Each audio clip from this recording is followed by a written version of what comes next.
So the train was just arrived to Ipswich.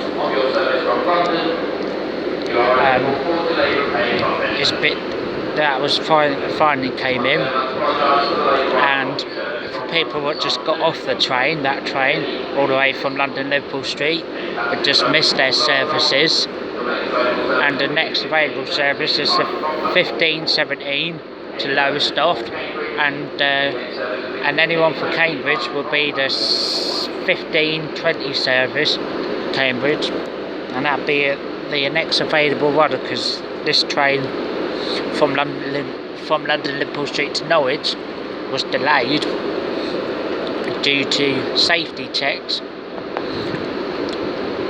So yeah,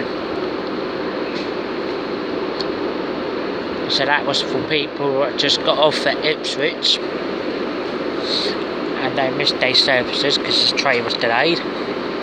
So their next available one is as the announcer just said, is either the 15 for people what are catching the train to Cambridge.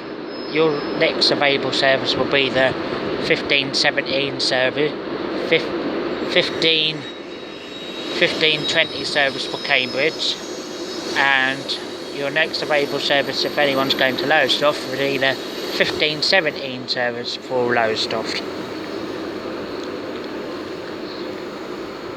It's slowly coming in now. There's a freight train coming through Ipswich, and it's not stopping. So that coming straight through. Told you I'll get a freight train come through Ipswich. So it's not a good video because it's really sunny. So I'll just get